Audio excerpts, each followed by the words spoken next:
Hello. Hope everyone can see and hear me.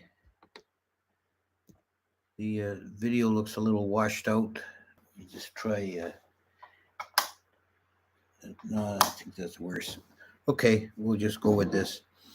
Namo tassa bhagavato arahato samma sambuddhasa. Namo tassa bhagavato arahato samma sambuddhasa. Namo tassa bhagavato arahato samma sambuddhasa. So I thought today I'd like to explore a little bit more of a uh, philosophical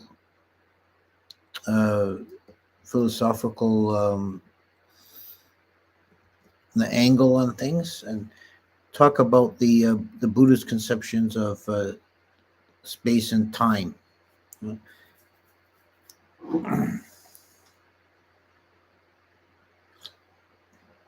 Let's begin begin with space. I find it interesting that this is one of the understanding of space is one of the key differences between the Theravada and Sarvastivada. And the Sarvastivada uh, definition or view of space has been inherited by, amongst others, the Tibetan Buddhists. In the Sarvastivada, space is considered to be unconditioned, whereas in Theravada, space is not. Only Nibbana is considered unconditioned. So it that view keeps, I think, uh, the concept of Nibbana more uncontaminated. It's absolutely the only thing that is unconditioned. Unconditioned versus conditioned is a very fundamental distinction. Everything in the samsaric or mundane world is considered conditioned. That means it arises due to causes and conditions. It's dependent on other factors for its existence and has no independent existence. Whereas Nibbana is neither cause nor effect. It's not involved in the process of causality whatsoever. I think the Sarvastivadin position is that space is a kind of a unchanging matrix in which things exist, and nothing can affect it. So it's unconditioned in that sense. Now it's also worth mentioning that in Einstein's view, space was conditioned. That the presence of a massive object and that has gravity will warp space. So space is affected by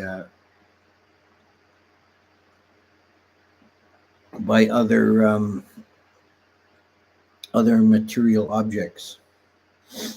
That's so. But that doesn't mean that the Einsteinian relativistic view agrees with the Theravada. The Theravada held space to be uh, basically neither conditioned nor non-conditioned, and by making a distinction about three kinds of space. Um, there is space in the sense of a created space. Like if you dig a hole, you're digging a hole for a well or something. You remove the earth. You've created a space. So that's a trivial example. It's obviously conditioned. There's no one would dispute that. There is space as a space casina. If one is meditating on the concept of space, that's also conditioned because it's actually a nimitta created by the mind. But space, as we would understand it more generally, is considered to by the Theravada commentators to be unreal. There's no reality to space. It's only a mental convention to describe uh, the location of objects. So we say that the moon is 250,000 miles or so from the Earth. We have these 2 points in space, and we define the distance between them. But the actual existence of anything called space is not real. It's just our imagination. We need something to kind of peg these locations.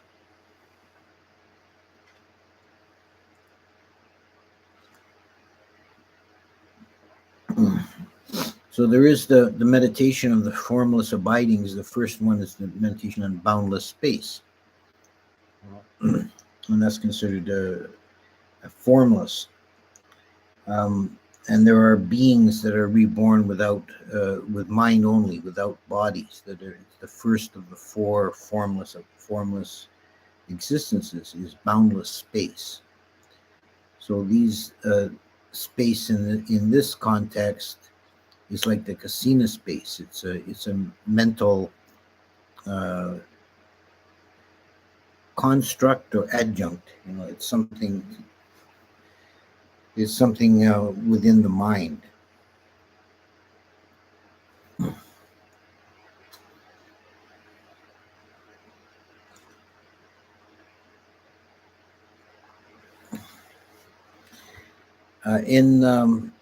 As for time, again, I think we have a difference between the Theravada and Sarvastivadin views. In that, and this is often cited as the critical difference, and the reason for the split between the 2 schools at the time of Asoka's council, which is generally called the Third Council.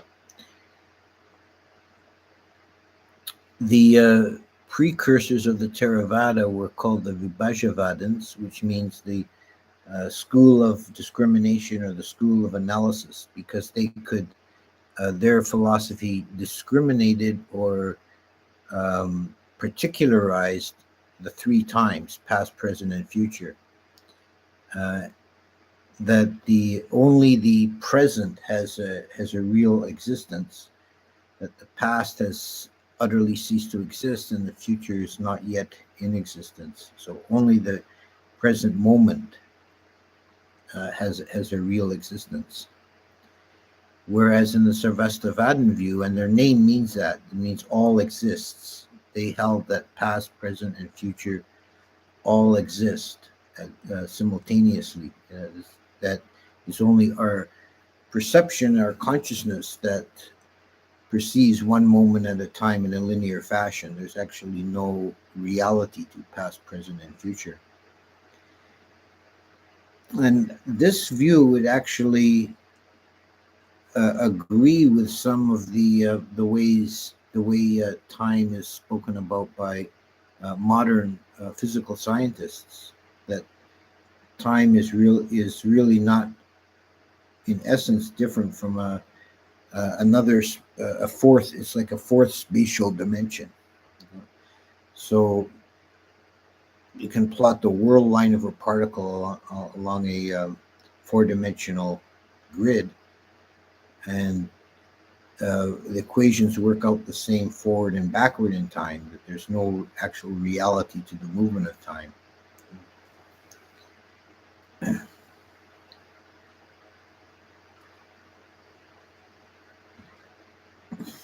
I find this view intriguing in the implications it has for the nature of consciousness. One way of interpreting the Sarvastivadin all exists, all times exist view is that consciousness is in a sense outside of time, or is or another way of phrasing it is to say it's an eternal present. And so there's only a single moment of consciousness, but it's stationary. And the rest of the universe is streaming past it, arising in the future and falling backwards into the past. And at the moment it crosses the threshold of consciousness, it's perceived by the mind and becomes identified as the present. There's also a teaching in Tibetan Buddhism of it's called the yoga of the three times, that kind of turns the Sarvastivadin view on its head and say that all the times are unreal, that the past is unreal because it has ceased to exist.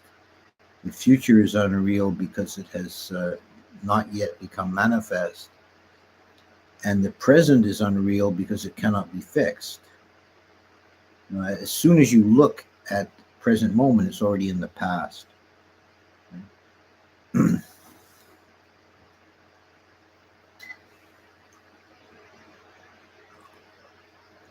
Regarding both space and time, could also mention the Abhidhamma theory or position or doctrine of momentary dhammas. This is a cornerstone of Abhidhamma thinking, is that the ultimately real is a unit called a dhamma that exists only for a moment. The modern Buddhist writer Sherbatsky is a Russian who died a long time ago, wrote a very interesting book on what's called Buddhist Logic in 2 volumes. And he has a very interesting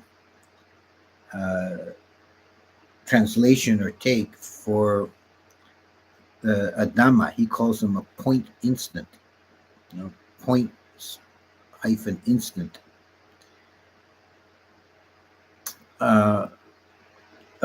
And I think this is very, very astute.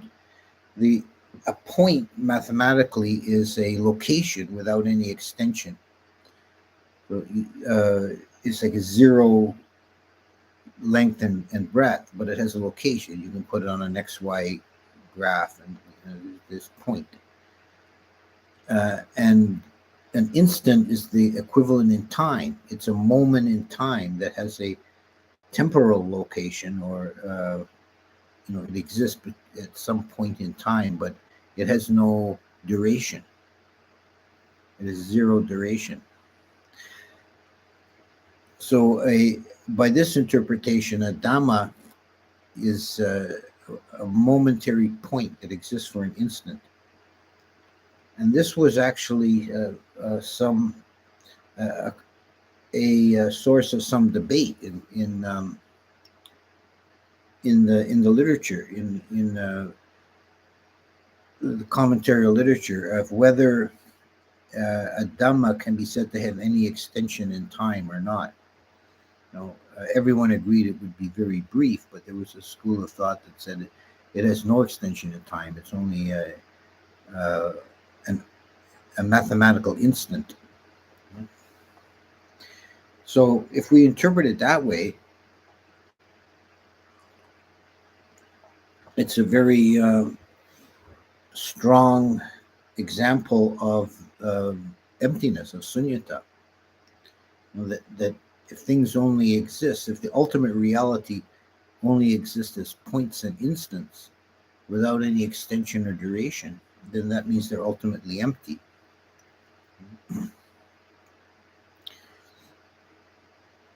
And the only reality they have is by our perception. They don't have any actual substance, no substantiality.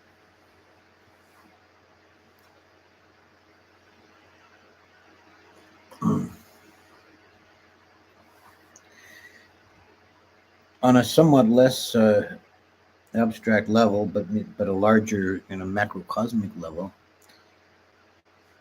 the ancient Buddhists had a very expansive view of both time and space.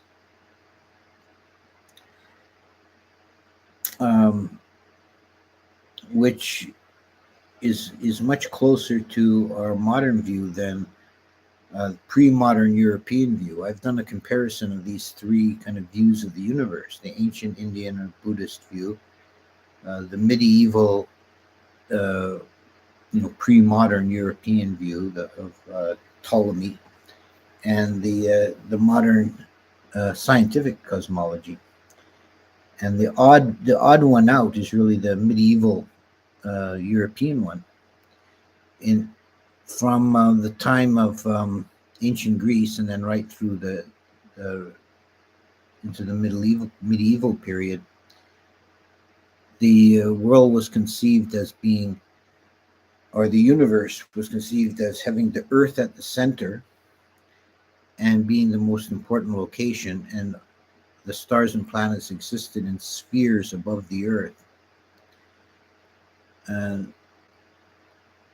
And so the whole thing was quite constrained in size. One source that I looked at, using numbers from, I think, from Roger Bacon, figured out that the entire universe in the medieval view would have fit within the orbit of Jupiter in the modern view. It was also constrained in time, and this became especially true after Christianity was introduced, but it's also was constrained in time before that. But it was very definitely delimited by the Christians, as that the entire history of the world would fit into 6,000 years, which was intended to be a correspondence to the 6 days of creation. And so the world was created by God around 4000 BC, and it was supposed to have ended about 2000 AD. So 6,000 years of existence. It's only really a blink of an eye in terms of the actual age of the universe. In the ancient Indian Buddhist view, although the details are quite different than modern scientific understanding, the principle of infinite extension in time and space is present. The world systems are spread out on a plane, and it's infinite in all directions. There's no limit to the number of world systems. And as far as time goes, there's no ultimate beginning to samsara and no ultimate ending. And even a single world system has a very long lifespan in terms of a kappa, which is never defined in numbers, but with poetical kind of metaphors. Like if you had a block of granite, a yojana on the side, solid granite, and a bird flew past it once every 100 years and brushed it with its tail feathers, that would wear away the block of granite to nothing before the end of the kappa. So there's a few of these sort of poetical metaphors to express the idea of the great length of a kappa.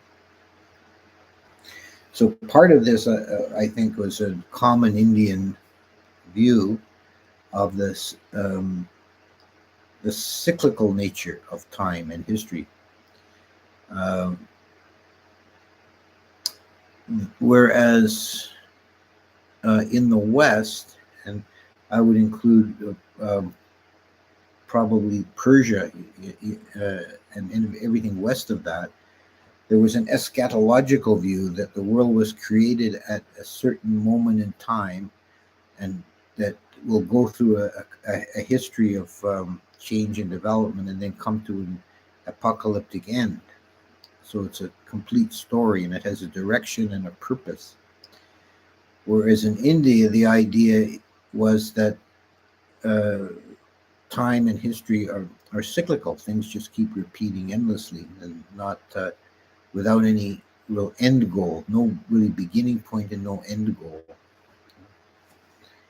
One of the results of this is that although the Indians were very advanced in many fields, like mathematics particularly, but also medicine and astronomy and many other disciplines. They never developed any chronological history, and it's quite a frustration for modern scholars to try and figure out the dates of events in India.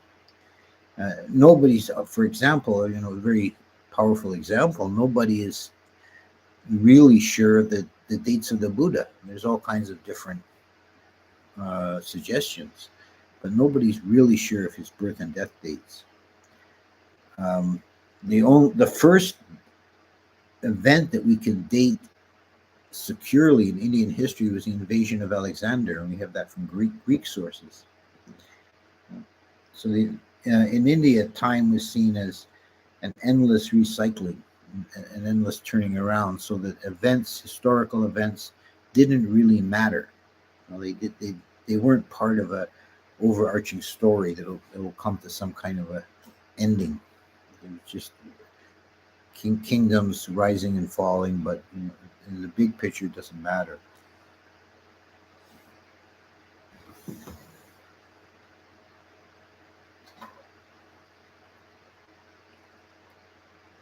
Another difference between the East and the West, I think, was in terms of space, was that whereas the Westerners saw the location of human beings close to the center of the universe, in India, the abode of humans was very much in a minor periphery.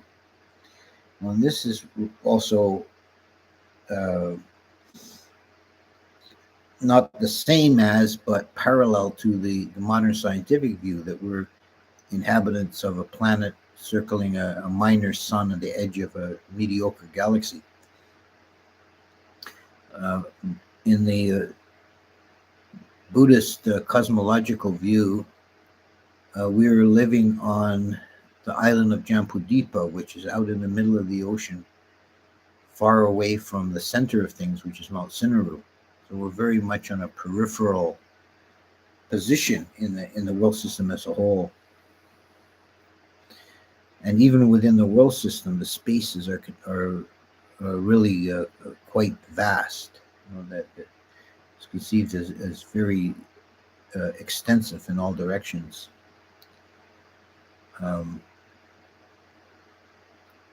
So we have this also in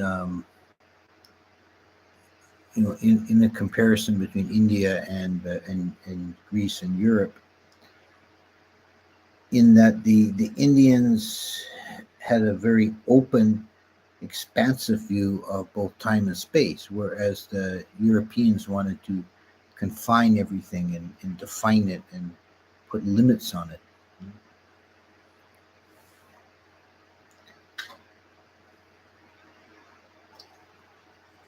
Now, some people would argue or imagine that the view of the type of universe you live in doesn't really have a great effect on your daily life. And at one level, that's true. Whether you live on a flat Earth or a round Earth, or the Earth goes around the sun, or the sun goes around the Earth, or Mount Sinaru, or they both go around Mount Sinaru, or whatever model you have, it's not going to affect the way you plant corn or dig a ditch or get married. And all those things, mundane things, operate the same in any cosmology. But I would argue that it has a profound effect on the psyche and the spiritual approach and the philosophical approach to the world, and how we understand the world, how we understand the universe that we live in, will have an effect on every branch of philosophy, from ethics to epistemology to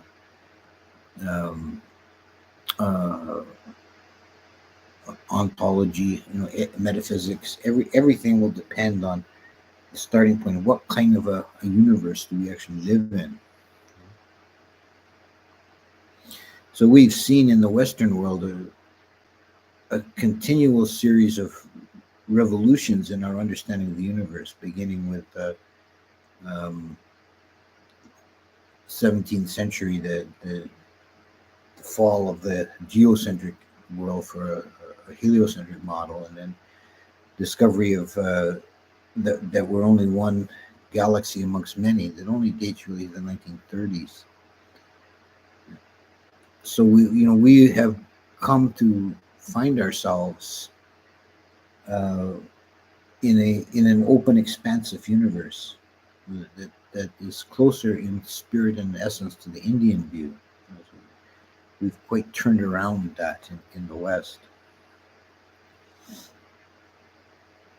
So I think I'll stop there, and I've covered a fair bit of ground and probably confused a lot of people, but we'll see what we got in the questions. Now, before I get into the questions that are just coming in, somebody asked. He says he's not able to sit through the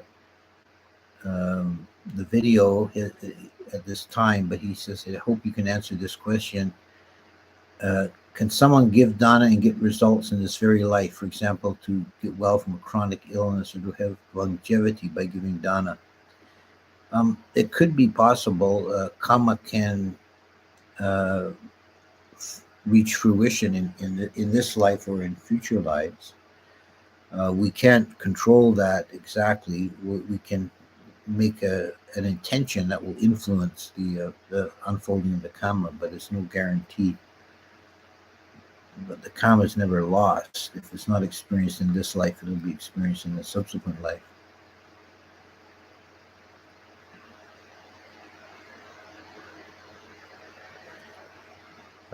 Question: if a person gains deep stillness and quick, sharp senses, can he see all the dhammas arising in the mind? I think that that's a good question. I think that one would have to be very advanced for that, maybe even a Buddha, to be able to see each Dhamma. A Dhamma is so quick and so brief, but we can approach that. We can develop stillness, samadhi, and also acuity of sharpness of noticing, and we can become very quick with the mind and notice things in very much finer grain than normal. Is a time casino conceivable as a stable enough object of contemplation? That's an interesting speculation. I don't know how you would construct a time casino in your mind. Well, that would be that would be a real challenge. If everything is impermanent, will samsara end too? Is it conceivable that all sentient beings will eventually achieve nirvana? I don't believe so. Samsara is, well, the Buddha refused to answer. We should always state that clearly. The Buddha refused to answer questions about the beginning and end of samsara, but the commentators didn't feel so constrained. And Buddhaghosa says quite explicitly that samsara is without beginning and without end. Because it's not, that doesn't violate the law of impermanence, because samsara is only as a total object or phenomena. It's only really a concept. It's just a sum total of all trillions and trillions of individual events, right? So each individual occurrence or being is going to come to an end, but the process itself never really ends. What is the connection between the perception of space and time in the mind and the physical time and space we inhabit? Well, everything we perceive is filtered through our mind. So we never really perceive directly the ultimate reality of things. Now, you can see, for example, the perception of time is very fluid. And we measure time in a more precise way with clocks, right? And ultimately by the movement of the sun and the moon. That's what hours and days are based on. But so there is a kind of external reference point, but your perception of time is very fluid. If you're really doing something very interesting, hours will fly by. But if you're bored, it seems like very slow. It's a trivial observation that our perception of time is fluid.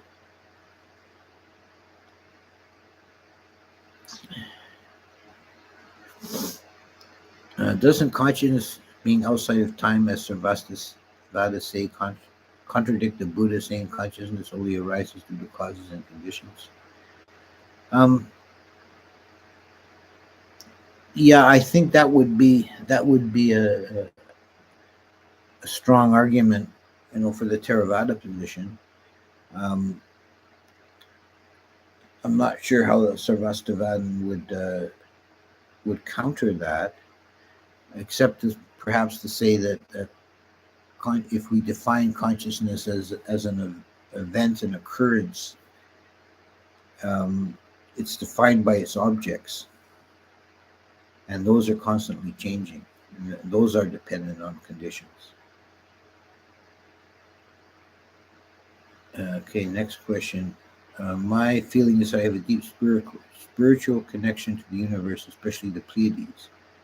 What is the meaning of the Pleiades in the Buddhist worldview? Now,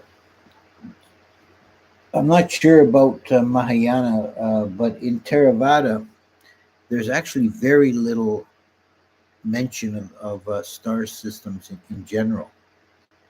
In India, there was a pretty detailed study of the sky, mostly for astrological purposes. But in the Buddhist texts, including the commentaries, the stars and planets get very little mention. It doesn't seem to have been a major concern of them.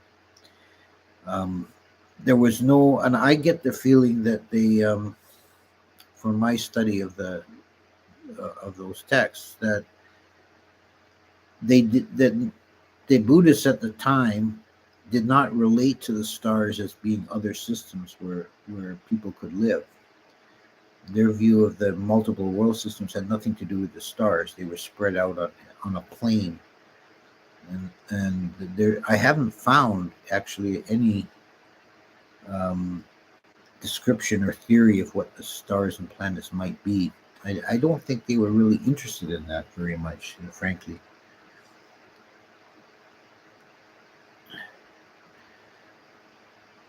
Why is the fifth precept in some Sutta Pitaka suttas and not others? Well, I think the reason for that, the fifth precept, of course, is the one against taking intoxicants. And I think, a bit of speculation on my part, but I think that, you do see lists of proper behavior that only include the first four. And I think it could be because the fifth precept is really a secondary in that the reason for it is that the consumption of intoxicants could cause you to break the other precepts. So not taking intoxicants will be one way of ensuring your self-control, and you'll be less likely to break other precepts. Why are there many realms beyond space, like three arupas, but only one element outside time, nibbana? Well, that would be a point of non-symmetry between time and space. That's true. I don't think there was an assumption of that symmetry. There is in some modern physics, but I don't think that was the case in ancient times. Someone's asking for where's the cat? I don't know. She's hiding up. She doesn't feel like co-hosting today. If Tibetans see space as unconditioned, do they experience awakening in a different way than, say, Theravada stream entry? I really don't know that. Oh, the cat just she's coming. She heard her name. Tibetan view of awakening. I think you'd have to really look into the Tibetan teachings to know that they do have the bodhisattva idea and the bodhisattva bhumis instead of the four stages of enlightenment. It's a different system. I have seen some people try and compare them. I don't know how valid that is. Do you think time and space could exist if Nibbana didn't exist? Is Nibbana some kind of anchor for time and space? No, I don't. I don't think you could call it that, because then, if Nibbana was some kind of anchor for time and space, then it would be within the realm of causality. It would be a cause. So it's not. It's outside of that. Um, so time and space exist outside of Nibbana, have nothing to do with it.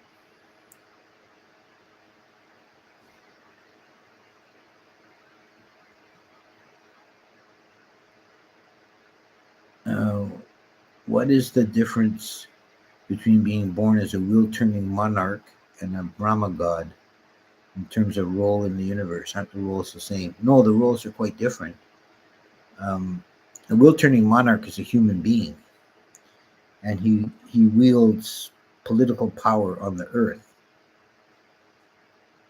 As a Brahma god is a deity.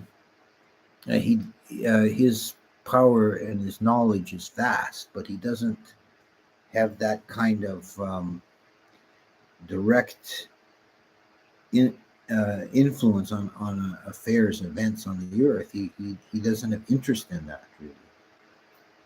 It'd be kind of beneath his notice. It seems to me the arrow of time is necessary for consciousness. We think sequentially. It seems to be an inextricable part of the nature of conscious thought. Yeah, that could be true. That could be where the arrow of time comes from. Is our consciousness uh, is works that way. That we our consciousness perceives one moment at a time. There's something I read many years ago, and I'm gonna say it was Wheeler. I'm not sure who it was, but it was a physicist, and he was taking this view that time is really just another dimension, and he said that our perception of time would be comparable to an ant crawling across the checkered tablecloth, and the ant develops the theory that the universe changes from red to white every now and again. The next one, if consciousness always takes object, how can the realm of infinite consciousness work? Is it like a mirror or something? How can a realm of infinite nothingness have an object if there is nothing? Well, the object is the emptiness itself, is nothingness. Excuse me. That becomes the object.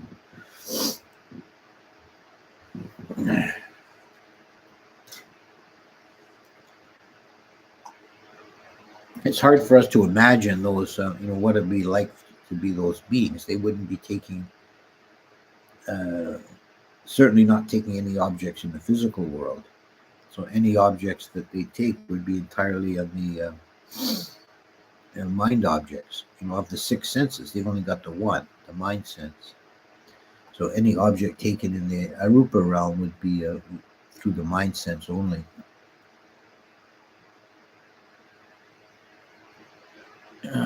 Can you talk about this notion of Dhamma follower or some similar word in Pali? Supposedly it guarantees stream entry, which I cannot believe would be possible. Thank you. Well, the idea that it guarantees stream entry, I think, is I'm pretty sure it's from the commentarial exegesis. I don't think that's found in the sutta. That in the sutta that you have a Dhamma follower and a faith follower. A Dhamma follower would be one. It's sort of if you want to take a a modern spin on it. It's sort of a right brain, left brain distinction. The Dhamma follower is one who studies the Dhamma and does the meditations, and would be basically insight. You know, whereas the faith follower is one who just kind of surrenders, abandons himself to the faith in the Buddha Dhamma Sangha, and is carried through that way. So it's like more like heart based. Guaranteeing stream entry, I think it refers to a stage that's called I think Buddhaghosa coined the term Chula Sotapanna, a little stream entry. If you get through in the stages of insight, if you get through the 10 corruptions of insight and reach the stage of knowledge of what is path and what is not path, and it's said that it's guaranteed one will attain stream entry. But it's not yet stream entry, but you will definitely attain it at some point.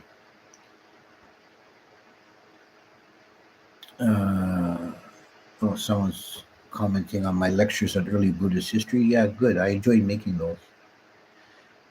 What do you mean when you say sensual pleasure becomes more subtle as you go up in the cosmology? Do you mean that they're less pleasurable? No, they're more pleasurable. They're more subtle. They're less gross. Let's take an example of food. A gross enjoyment of food would be someone who likes greasy, fatty food and lots of it, right? And a more subtle, refined pleasure in food would be like a connoisseur, a gourmet who likes delicately seasoned, tasty things. It's still sense pleasure, but it's more refined. It's more subtle. You can't say it's less pleasurable. It's actually more so. That the pleasure experienced by the Devas increases as you go up, but it becomes more refined, and it comes to the point where we would, from our level, we would have trouble even identifying it as sense pleasure, but for them it's ecstatic. The only example that's clearly laid out in the text is actually sexual relations. That the highest level of sense pleasure Devas, they still have male and female, and they still have a sexual relations, but they do it just by gazing into each other's eyes and blissing out. Next one. Curious, if a Dhamma is a point instant of information coming into a point of possible awareness, and the Buddha Dhamma is pure knowledge, or all things good or bad interpretations Dhamma.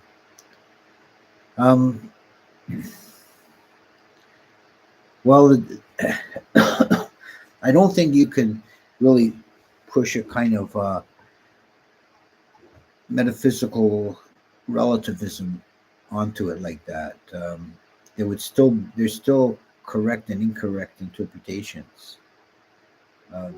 They're all still dhammas. And we have a dhamma, but the dhamma could be a mind dhamma could be either a true expression of reality or a false one, entirely imagined. What is the Buddhist view on the existence of matter? Why are we able to mathematically explain the behavior of physics? Can we do the same for the mind? What is the relation between mind and matter? Oh, that's a lot of question in one.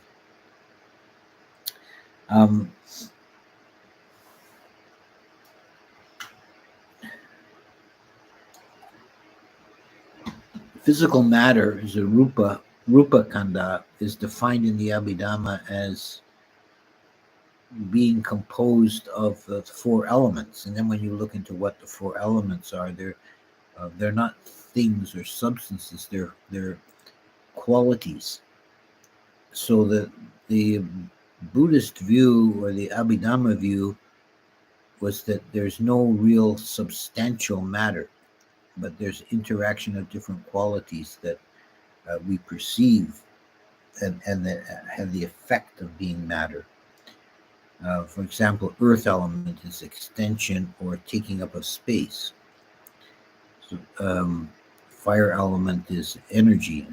Uh, Water element is the taking of shape, and air element is motion.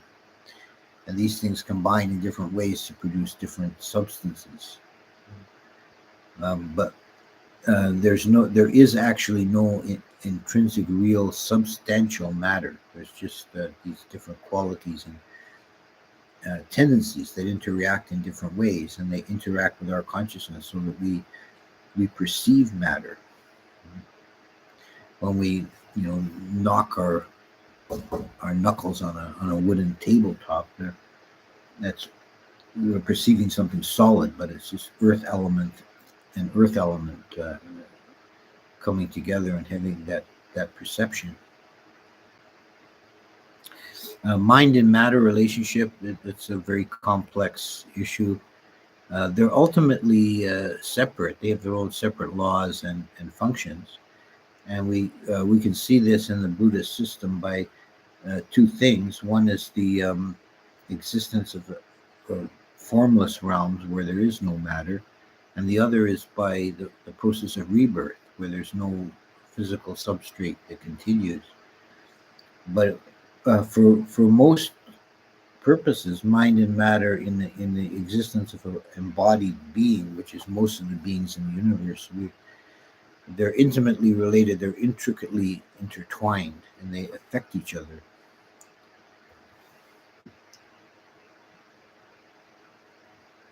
Ajahn Sumedho says liberation occurs when we relax and let go in the present and can't be a personal accomplishment in time. Doesn't that mean that ultimate reality is the same as the regular variety? Yeah. If you mean, ultimate reality, regular reality, it's all just reality, and it's just our imperfect perception that really separates the two. Could you do a separate talk on the Thai forest tradition and conception of mind and chitta at some point? It seems different to traditional Theravada views. So far, it almost sounds like a self. I have spoken about that in the past, and it is a very important topic. I may do another one on that. Thank you for suggesting it. Can you explain how fourth jhana is more blissful than third while being neutral in feeling tone? Well, it's not. It depends how you define blissful. It's not more blissful in the sense of sukha vedana, but it's superior to sukha vedana because it's so profoundly peaceful. Okay, take a couple more. In the Mahaparinibbana Sutta, the Buddha talks about the Dhamma mirror. We can use it to see where people go after death. No, it's not really to see where other people go after death. It's to examine your own being to see whether you're a stream winner or not.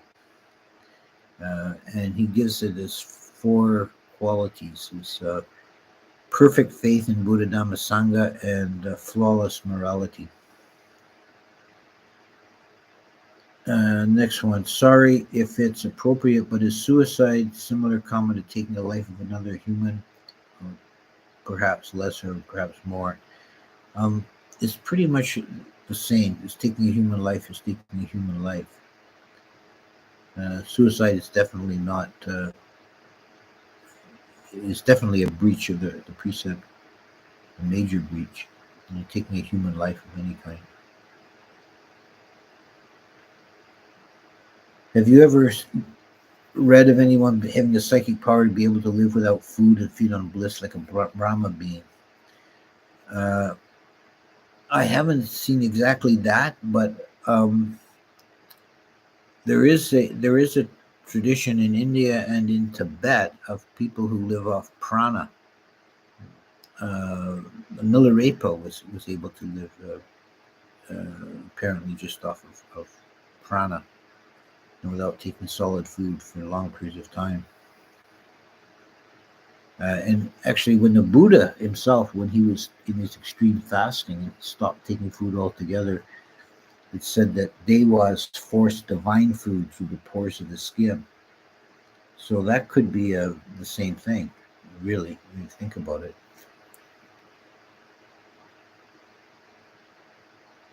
Could you explain the meaning of body witness and contact with the body as pertains to 7 kinds of people existing in the world?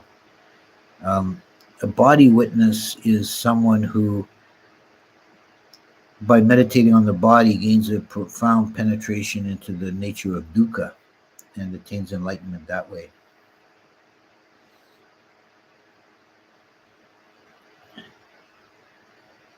Okay, are there any suttas where the Buddha talks about the importance of taking care of the environment? No, I don't see that explicitly stated. I think, well, that wasn't an issue in the ancient India. There wasn't any, even if people had deliberately set out to destroy the environment, they didn't have the technological wherewithal to do that. But there are Vinaya rules, for example, against urinating into running water or onto living plants. And so there we do see some concern in the rules for the monks in the Vinaya against not corrupting or polluting the earth. Why is it a different year in Buddhist culture than 2023? The traditional Buddhist calendar dates from the death or parinibbana of the Buddha, which was the traditional date is 543 BC. But like I said earlier, nobody really knows. This is a traditional date. It's probably a bit too far back in the past, probably maybe 60 or 80 years later, but nobody really knows. But the Western calendar, of course, dates from the birth of Christ, although likewise is probably wrong. He wasn't actually born in 1 AD, and Buddha probably didn't actually die in 543 BC. But those are conventional or arbitrary decisions, that we made at some point. We're going to date from this. This is year one for the Buddhists, is 543 BC. Okay, I think I'll take your leave and thank you for listening, and we'll see you next time. Bye now.